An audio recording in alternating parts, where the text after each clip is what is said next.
वसुदेवसुतं देवं कंसचाणूरमर्दनं देवकी परमानंदम कृष्णं वंदे जगतगुरु कृष्णं वंदे जगतगुरु।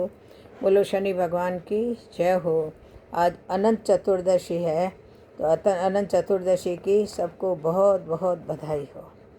अब आज मैं आपको अनंत चतुर्दशी की कथा सुना रही हूँ। भाद्र चतुर्दशी को शेष शैया पर सोने वाले विष्णु भगवान की पूजा की जाती है और पूजा के अंत में निम्न मंत्र अनंत सर्व नागानाम अधिप सर्व कामद सदा भूभात प्रसन्नो में भक्ता नाम भयम कर सके प्रार्थना करनी चाहिए। यह विष्णु कृष्ण रूप है और शेष नाग काल रूप से विद्यमान रहते, अतः दोनों की सम्मिलित पूजा की हो जाती है। प्रातः नित्य क्रिया तथा स्नानादि से निवृत्त होकर चौकी के ऊपर मंडप बनाकर उसमें अक्षत सहित या कुश के साथ कणों से शेष भगवान की प्रतिमा स्थापित करें।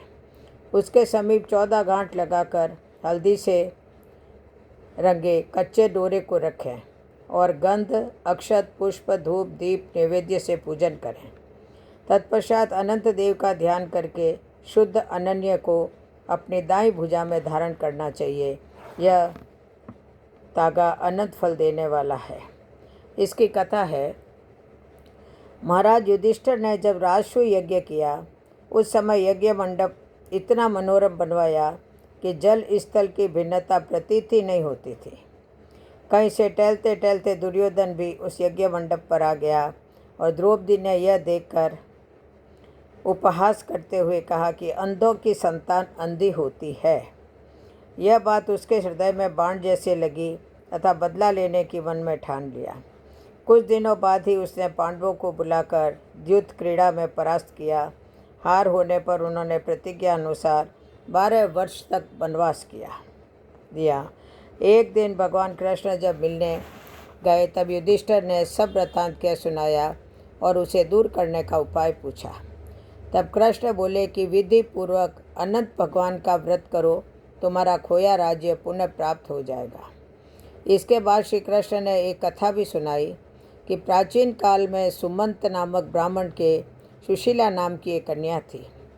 ब्राह्मण ने बड़ी होने पर उसका विवाह कौंडिन्य ऋषि के साथ कर दिया। कौंडिन्य ऋषि सुशीला को लेकर अपने आश्रम की ओर चले। रास्ते में ही संध्या हो गई। ऋषि नदी के किनारे संध्या करने लगे। सुशीला ने देखा कि वहीं पर बहुत सी स्त्रियां किसी देवता की पूजा कर रही है।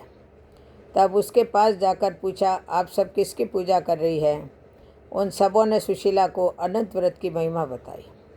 सुशीला ने वहीं उस व्रत का अनुष्ठान किया और 14 गांठों वाला डोरा हाथ में बांधकर ऋषि कौंडल्य के पास आई। कौंडल्य ने सुशीला के हाथ में बंधे डोरे का रहस्य पूछा। सुशीला ने सब हाल कह सुनाया। कौंडल्य ने डोरा तोड़कर अग्नि में डाल दिया। इससे भगवान अनंत का अत्यंत अपमान हुआ।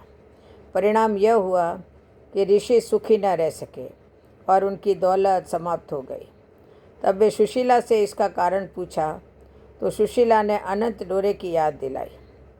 अब कौंडिल्य पश्चाताप से उद्विग्न हो उस डोरे के लिए वन चले गए।